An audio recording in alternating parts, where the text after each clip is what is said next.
Hi,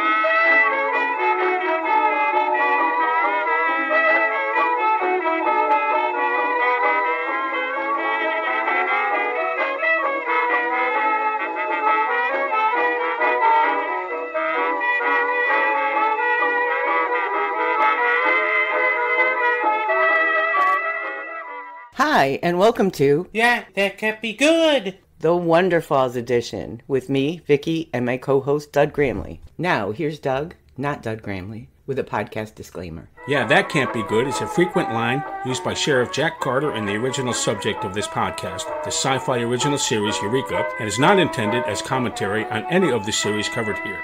Let's get going. This is Doug with the IMDb credits and quick cap for Wonder Falls, Season 1, Episode 6, Muffin Buffalo. Series created by Brian Fuller and Tom Holland, written by Gretchen Berg and Aaron Harberts, directed by Craig Zisk. Original air date, July 23, 2004. This episode aired only in Canada. And now for the quick cap.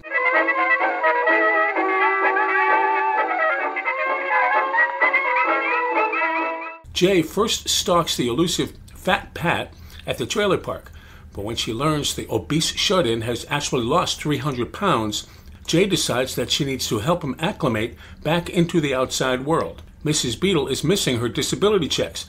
Somehow they have been getting delivered to Jaye. The buffalo on Mrs. Beadle's apron tells Jaye not to give Mrs. Beadle the checks, so she holds on to them. Aaron is having a difficult time reconciling the thought that his belief in the existence of nothing is in question in his own head.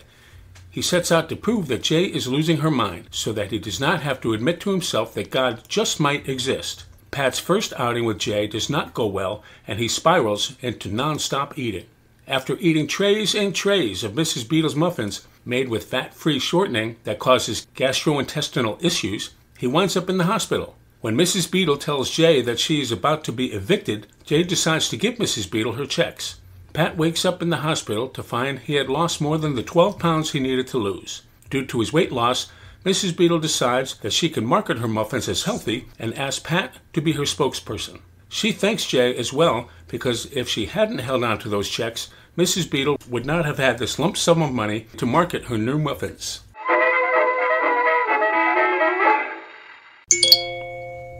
Just a reminder, dental work, not drunk. So we're back with Season 1, Episode 6, Muffin Buffalo. So when I originally sent you this link, I said that I thought I remembered liking this one. Yeah. Just to clarify, I don't believe there's any episodes I don't like. When I said I liked this one, I was thinking I liked it as much as I liked Crime Dog, which I know you weren't fond of. But then when I watched it, I was like, I didn't like this as much as I thought I did. Still liked it. I think maybe I was remembering that it was a little bit different than the others because we see Jaye in her life at the trailer park. Okay. We see her inside her trailer, but we really don't see the people that live there. Yeah, I thought that she lived, like, in a trailer by herself in the woods someplace. Like, I didn't realize it was an actual trailer park. Oh, okay. Yeah, I guess you would get that impression because we never really... Right, because I don't think they've ever showed her with neighbors or... I mean, maybe they did. I just wasn't paying much attention, but I had assumed that she was kind of in the woods by herself. Well, right. There is a sign that they show. Yeah. I can't remember the name of it, but they do show that it's a trailer park, but you're right. I didn't think that we've ever seen anybody. We just see inside her trailer, and that's it. Yeah. And then it was weird to see that she actually knows some of these people, and she actually has interactions with them, which was odd for me. You know, so you picture her living in a trailer because she wants to be alone, but she actually knows some of these people well enough to know, like, Mrs. Beadle, did you take your medication with Gallo again? Yeah. I like that, and I think maybe that's what I was remembering, you know, that it was just different. And I did like that Aaron and Jaye were hanging out and spying on Fat Pat at the beginning, and I liked their relationship at the beginning until Aaron started becoming unhinged. I didn't like this episode at all. No. If I had to start watching the series by watching this episode, I don't think I'd make it past this episode. I don't know what it was. I don't know if it was the spying that they were doing. The camera angle seemed weird. Like every time they would show Pat or whatever, the camera angle always looked like it was lower to make him look bigger or taller, like he was some kind of freak. Like, I think it was done on purpose, but I mean, the whole spying on him I don't know. I did not care for this episode. No, this wasn't one of my favorites, but I did like it. You know, the camera angles, yeah, it was probably purposeful. The whole episode was a lot more creepy than previous episodes. Yeah, I don't know. It just didn't seem like, I don't know, out of character for her. Like why would she care? See, that I didn't find out of character. I would see her getting fixated on something, you know, as long as she didn't have to interact with people. You know, she's spying on this guy because he weighs 400 pounds or whatever. I could see that being part of her personality. The surprise for me was that she actually knew people that she lived around. Yeah. Overall, the creep factor was at a 10 compared to other episodes. But I don't know if you noticed this, and it could be just me. Did Pat's voice remind you of anyone? Did he remind me of anybody? His voice. If you weren't watching the screen and just listening to it, would you think he was somebody else? No. I know him from American Pie movies. Oh, okay. Okay, maybe that would make a difference because his voice, if I wasn't looking at the screen, he sounded just like Ross Geller, David Schwimmer. Maybe. Oh my God. It was so much so for me, and maybe not for you because you know him. I don't know this guy. Yeah. For me, it was starting to bother me towards the end. I was like, when is he going to stop doing a David Schwimmer impersonation, which I don't think was an impersonation. That's his voice. Like, that's the way his delivery is. It started to bother me. I mean, really bother me. Yeah, I could see it. I mean, like, I don't think I would have mistaken it for David Schwimmer. Yeah. I could kind of see it. Yeah. Yeah. So I love Mrs. Beadle, and I always liked this actress, Beth Grant, and so I was kind of glad to see her show up here. But she has a muffin business and is looking for her disability checks that haven't arrived. Jaye realizes that they must have been delivered to her by accident, but the buffalo on Mrs. Beadle's apron tells her, keep them here. Now, I thought at the beginning it says, keep them here, but it almost sounded like it said, keep him here. Keep him here. So I didn't know if that was supposed to be something she was misunderstanding for later, but it doesn't seem like it. Yeah, I think I heard it as keep them here. Yeah, I don't think I was confused by the message. I was. I almost thought the him and the them was going to be some mixed message for the end. Yeah. You know, but it didn't seem to be. And Erin realizes that Jay's hearing something, talking to her again. And Mahendra thinks that Jaye admires Pat because he's shut in, which is probably the truth. Yeah. When Jaye said that she started stalking him again because she was nostalgic for a simpler time, Mahendra asks her if that time was when she was a bitch. Because apparently everybody thinks she's gotten so nice. If this is her being nice. Exactly. There's a flaw. Right. Things that she does that are not nice just so happen to work out. And there were a lot of these in this episode. She would do things like give Mahendra the chair and the guy falls and saving the baby. It's not her being nice. And Right. and Mahendra's almost mad at her for being nice. When the guy falls on the floor in the bar, Yeah. and then we find out he's an alcoholic and he would have started drinking again because he had the wrong drink. Mahendra's almost mad at her because that turned out well. Yeah. I don't get that at all. Because it has to be apparent to everyone that she's not being nice. Yeah. I mean, yes, she befriends Pat and tries to get him out, which is something she probably wouldn't have done. She's changing a little bit, but not in the way that I don't know. It doesn't make sense. It doesn't make sense. No. So, she saves the baby and becomes employee of the month, but she overdoes on not nice yelling at everyone. I mean, I know she doesn't want to be the center of attention. I get that because, I'm the reason why nobody sings happy birthday at work because I hate it. We're celebrating 4 birthdays today. 4 times we're going to sing happy birthday. You're being sarcastic, right? Yes. Okay.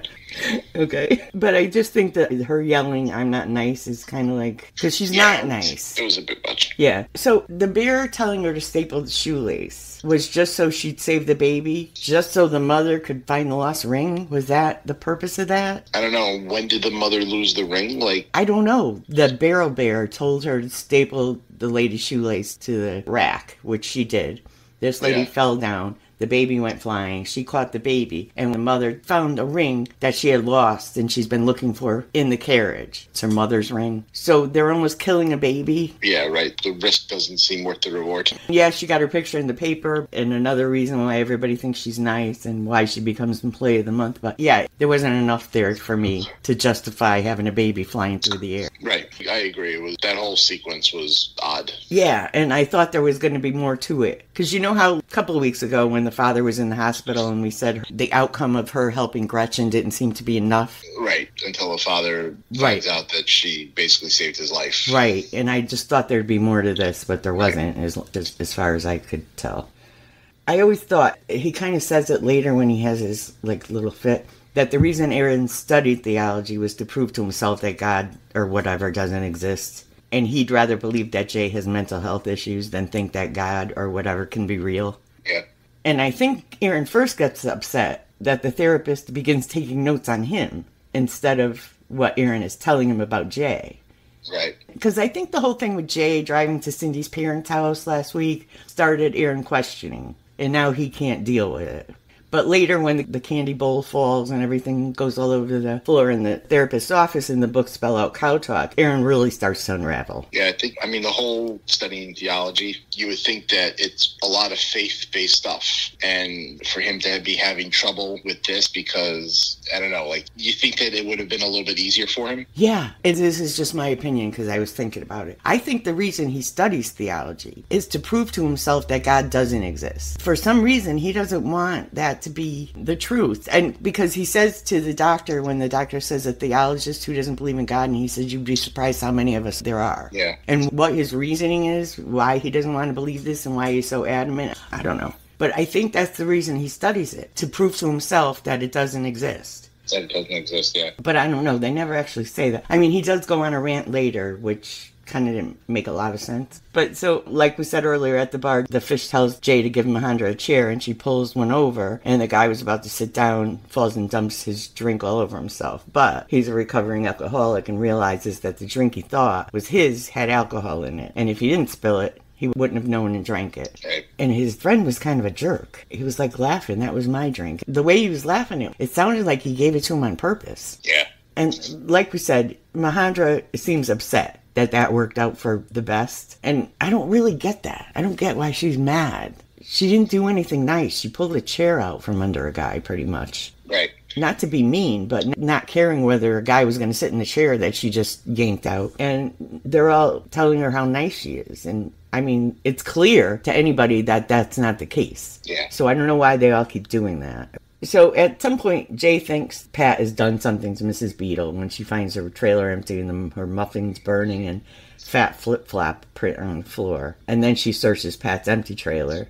Jaye comes back to her trailer and finds a not-so-fat Pat in the trailer looking at the albums dedicated to him. Yeah, it was too much people being in other people's stuff. Yeah. Maybe that's what bothered me most. Yeah, everybody was breaking into everybody else's houses and... Yeah, I don't know. But anyway, Mrs. Beadle shows up, again asking about her checks. And she says she just forgot to turn her oven off before she left. And both of them pretty much insult Pat without trying. And he leaves. Didn't he used to be a big fat guy? Yeah.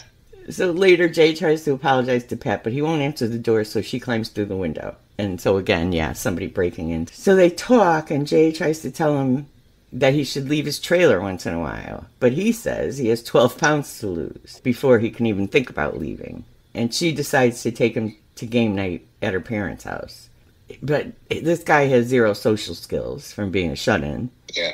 But he and Sharon team up on one team, and they're extremely competitive during the game. But it's funny that Jaye's parents say that they've never seen Sharon so competitive, which shows you how much they don't pay attention to her. Right. Because she's just has a snarky remark for Jaye every time she's around because she's in competition with her. Yeah. All the time. Even with the balloons. This is the same bouquet of balloons I got when I passed the bar or became partner. This is the important bouquet of balloons. Why are you getting it for being Employee of the Month? Right. They're funny. I've never seen her that competitive, and she's competitive every second of her life. And even when she goes up to whisper to Aaron, are you two not getting along like Jaye? Right, yeah. Priority 1 message from Starfleet coming in on secured channel. Space, the final frontier, or is it? Discover the podcast of a couple of moms who love Star Trek and happen to have kids on the autism spectrum. Join Vicky and Elizabeth as we explore strange new worlds, the Star Trek Discovery series, autism, and whatever else comes to mind.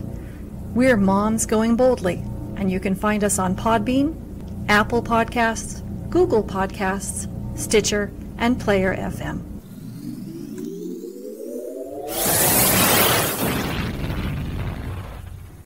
Hey, Doug Gramley here from Yeah, That Can't Be Good. Doug here from the 13th Warehouse. If you're a fan of Warehouse 13, Please join Kim and Vicky over at the 13th Warehouse at the13thwarehouse.com. You can also listen on Apple Podcasts, Spotify, Podbean, or wherever you get your podcasts. Visit us on Twitter at Eureka Warehouse. Attention Warehouse fans. Kim and Vicky continue on with the Warehouse theme on the 13th Warehouse with Friday the 13th, the 1988 television series. Follow Mickey, Ryan, and Jack as they hunt for cursed antiques sold by Uncle Lewis to unsuspecting and sometimes suspecting patrons of his antique shop. So stick with us on the 13th Warehouse for Friday the 13th, the series. You can listen to the 13th Warehouse on our website, the13thwarehouse.com, or wherever you get your podcasts.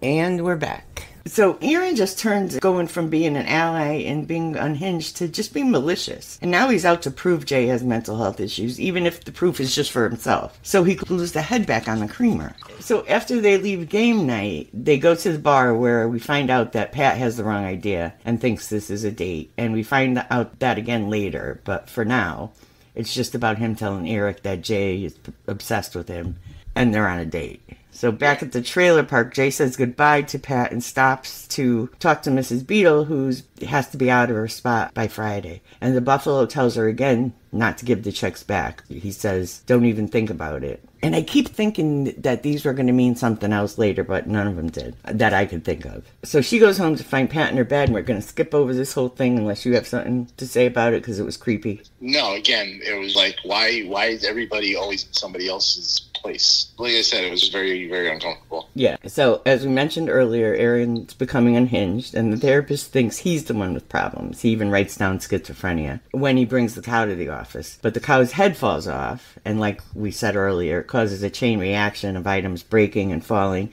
and Aaron sees 2 books that fell on the floor that read cow talk. So the next day, Jaye's family, minus Aaron, are at the store to surprise her for being named Employee of the Month. The celebration includes lunch with her family. Aaron shows up for lunch, and he's having an existential crisis, as his father says. And he starts in on Jaye about the cow, which Karen, the mother, says she's going to get rid of as soon as she gets home. But that's the way she solves problems. She doesn't care why the cow is such a problem. She's just going to get rid of it. And then Jaye kind of loses it and makes a speech about how she doesn't deserve to be Employee of the Month and blah blah blah, and she leaves. And when she gets back to the trailer park, the residents think Pat has snapped and has Mrs. Beadle. But Mrs. Beadle is fine. She's just making muffins for Pat because he's fallen off the wagon because of what he thinks Jaye did to him, and also figures out that losing weight didn't solve his problems. No fooling. Yeah. Obviously, he's been shut in pretty much most of his life. He's got other issues. Yeah. Probably, which caused the weight gain. Yep. So Jaye decides to tell Mrs. Beadle about the checks. And while Mrs. Beadle is yelling at her, Pat starts to get sick from eating so many muffins. Later in the hospital, Pat wakes up to find out that he's lost more than his 12-pound goal. And it turns out that Mrs. Beadle's muffins were fat-free, and she used a special kind of shortening that happens to cause gastrointestinal problems. So do you remember back in the 90s and early 2000s, Lay's potato chips came out with, they called them Wow Chips? Not really. They were supposed to be fat-free, but they were made with, and I could be saying the wrong name because I didn't look it up. They were made with something called Alestra, which was kind of a fat-free shortening. And they were eventually taken off the market for the same reason. So I think this story was based on that. Okay. Because it was around the same time frame. But I remember that being a big thing. And it was making people sick. Just like this, yeah. So anyway, when Pat wakes up, why did we have to have a shot of his foot? Why did we have to have a shot of his foot? His foot? Yes. I don't know. Why? To make you feel even more uncomfortable. This show is hitting every issue that I have. This show, I swear to God, if there's an episode about feet, I'm out. You're going to have to do it by yourself. Because they're hitting every one of my things that I can't stand. Oh, that's too funny. Because of what happened to him, although it's totally not healthy, and like I said, they took these chips off the market in real life, she's going to use this as a healthy snack. Yeah. She's going to market it as a healthy snack. And she wants Pat to be her spokesperson. And there's a couple times during the episode, Mrs. Beto says she needs to be able to market, but she just doesn't have the money. So because Jaye kept all her checks, and now she has this big lump sum of money that she would have never had all at once, she can afford marketing and to build her business. Yeah. So all of this good stuff happened because of Jaye. And of course she yells and screams that she's not nice, or to stop saying thank you, or whatever she was yelling about, and leaves. So later Eric shows up at the store to return the certificate Jaye left behind, but really to find out if Pat was her boyfriend. And he's pretty much the only person Jaye doesn't yell at for calling her nice. I mean, she does say I'm not nice, but she says it in a nice way. Yeah. And I think he makes her see that it's possible that she is a little bit nice, and it's okay to be a little bit nice. Is that the impression you got? Yeah. He's always seen her as nice. Right, yeah. I mean, I think he sees her and her flaws, but I think, yeah, I mean, there's nice, there's like empathy, which I think she does show sometimes. Yeah, she does. And then there's kind of like that sarcastic, like, I don't give a shit side too. And I think she's very different from his ex-wife or current wife. Yeah. He seems to me to see her through a whole different lens than anybody else. Just like when she pulls the chair out, he's got to see that wasn't a nice thing to do. Yeah. It wasn't specifically a mean thing to do. It was an unthinking thing to do. You know, she didn't pull the chair out saying, "No, I'm going to make this guy fall." Yeah. She just didn't look to see if anybody was using the chair before she pulled it away. Yeah, she's not aware of her surroundings. Right, but he seems to see past that for some reason. I don't know. But I did like this one, not as much as I originally thought in my head. But the creep factor, that was my problem. A lot of it was creepy, you know. It was. I think that was my biggest thing. It was almost too much. Yeah. So, do you have anything else? No, I don't think so. Yeah, I can't think of anything else. I mean, I liked it, like I said, that we saw her life in the trailer park a little bit. I like that they're showing Aaron's character a little more, even though he's becoming unhinged. But I have to believe he's always had issues.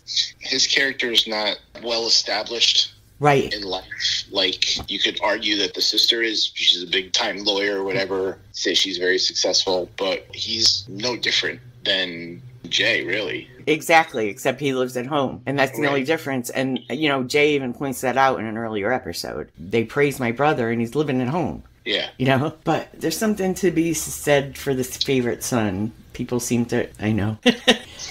People seem to overlook. I mean, I'm the only son, but I'm certainly not the favorite child, so... So I'm glad they're starting to establish his character more, though. Up until last week, we really didn't see that much of him. Yeah. You know, enough to know what's going on. And I think he's more unhinged than he thinks. And Jaye seems to be. Yeah, and I don't even know if Jaye's worried about herself. She doesn't seem to even be worried about it anymore. She just goes along with what anything's telling her. But he's becoming more unhinged than he thinks that Jaye is. You know? Yeah. I'm glad they're bringing his character in more. All right. So if you don't have anything else? No, I think that's it. All right. Then we'll see you next time for Barrel Bear. I'm going to say again, I think I like this one. If I'm remembering what it is, I think I like this one. See you later. See you later. Bye. Bye. Join us next time for Season 1, Episode 7, Barrel Bear, and Kai win. See you soon. Bye. Bye. Don't forget to follow us on our website, EurekaRewatch.com, on Twitter @Eureka Warehouse, on Facebook @Eureka Rewatch, page name Yeah That Can't Be Good, and on Instagram @Eureka_Warehouse. Episodes of Yeah That Can't Be Good are available on our website, EurekaRewatch.com, on Podbean, Apple Podcasts, Google Podcasts, iHeartRadio, Stitcher, Spotify, or wherever you get your podcasts. Theme music for Yeah That Can't Be Good, the Wonderfalls edition, Gypsy Blues, provided by Paul Whitman and his orchestra, found on Pixabay, free for commercial and personal use. Thanks for listening. Come back soon.